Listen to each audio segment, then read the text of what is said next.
Hey guys, so out here on the west coast of the United States, you've been watching the news at all? There's lots of fires, and so I was thinking, what do we do today? What do we do? 10% of the residents in Oregon are evacuating. One of the little towns right next to Ashland, Oregon, which is a great little town, Talent, Oregon, I guess it said is completely gone, and our good friends who used to own the Waken Bakery, that's where they moved to. So lots going on, and so what I feel I want to do is matrix energetics, and the reason is because I've seen miracles happen with it. So I've seen miracles with lots of different things, not so lots, a few different things that I use. But right now, I'm going to drop us all into the matrix energetic state. 3, 2, 1.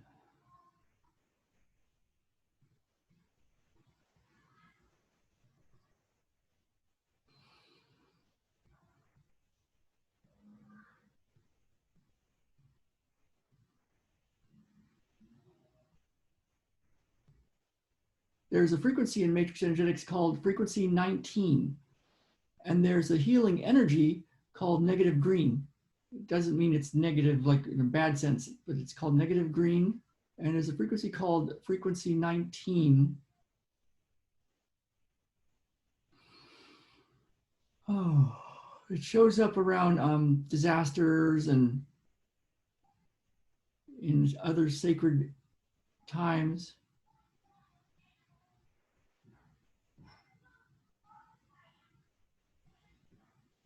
And Richard Bartlett tells a story of once he was doing a talk in some sort of group, and I don't know how long he was on. I don't think he was on for very long. And there were some Buddhist monks in the back, and he did frequency 19. He activated frequency 19. And the monks in the back started laughing and pointing at him and laughing and pointing at him.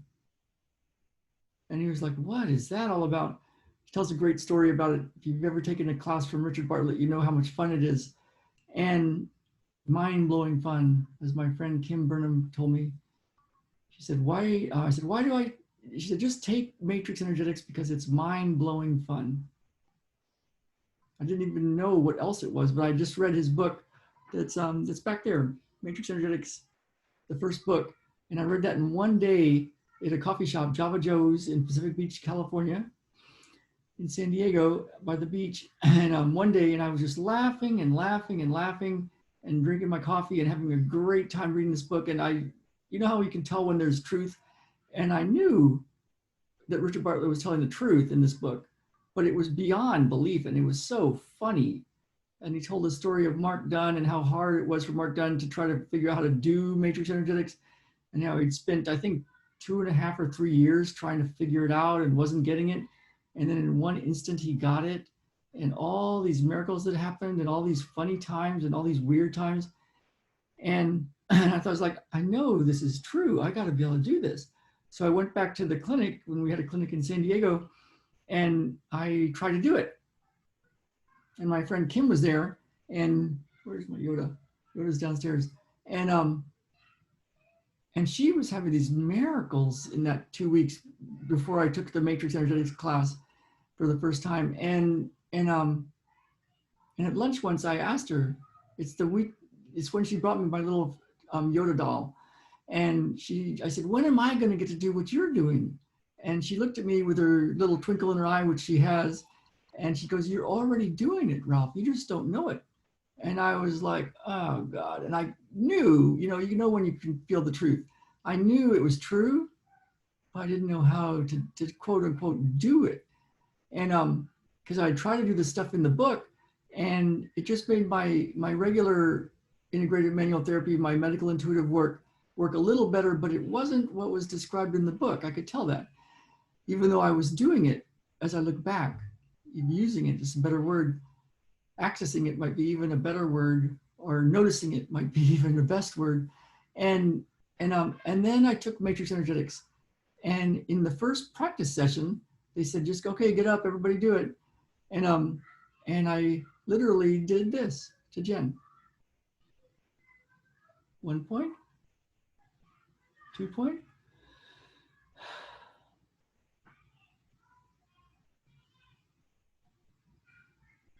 And she started to fall back into Kim's arms. Kim was behind her. And I said, no way. And she said, way, as she fell back. And then we practiced and practiced, and we practiced with lots of different people. And it was different versions of something like that. Some people fell back, some didn't. Some didn't seem to have anything happen, but then told me the experience, and it was like, wow. And so after 5 days of that, I went back to the clinic, and I was doing it on everybody. And that's when my friend met a new client named Wanda, and I learned just how powerful it can be from that session, which lasted all of about 2 seconds, even though she stayed in the room having her experience for about an hour. And in between, I was working on my my office staff, and everybody just wanted to see, where does this go? What is this stuff? And I remember doing it once to Susan, and I said, here, Susan, let me do it to you. And I put one hand on her, or around her, I think, and one hand on her.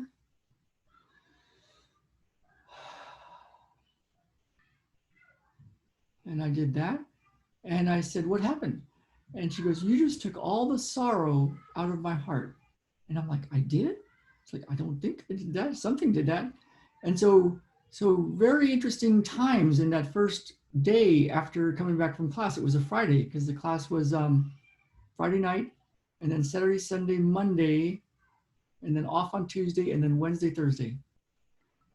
And so for today's session, we activated frequency 19, which activates during, after tornadoes, after hurricanes, after devastating loss, in cemeteries, in cathedrals, in places where there's been atrocities.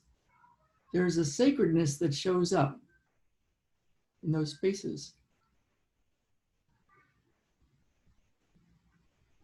You know, the sweetness, the shortness of life, as Seneca wrote. And so Richard Bartlett then got into the elevator after his talk, and there were the Buddhist monks, and they were laughing at him and looking at him, and like, he was like, okay, what? And to hear Richard Bartlett tell the story is really cool.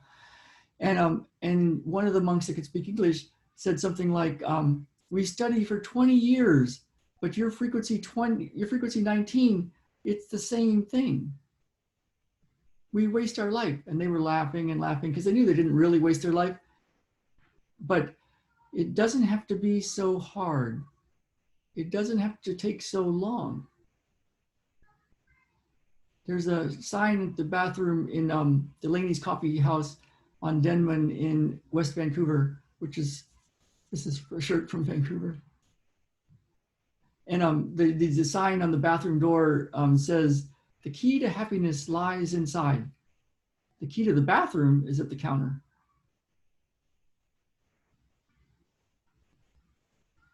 So what you might want to do is notice what you notice, and notice what's different after this video.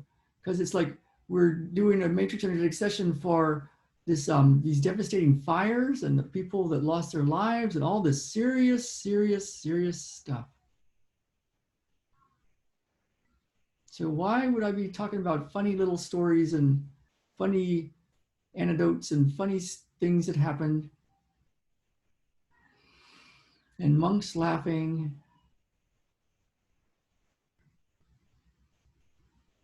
So notice what you notice if you like.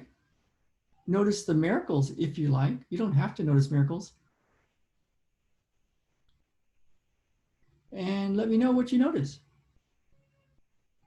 All right, you guys. I gotta see what our number is right now. Let's take a look. Share screen. Right now we are at, where'd it go? We're at a 183 in Bellingham. This is what the West, we're somewhere in here.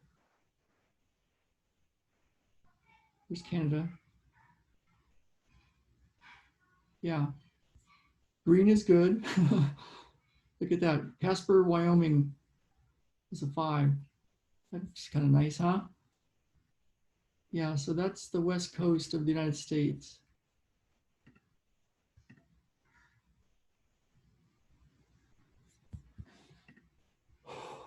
So let me know what you noticed today, if you like, and I will see you tomorrow.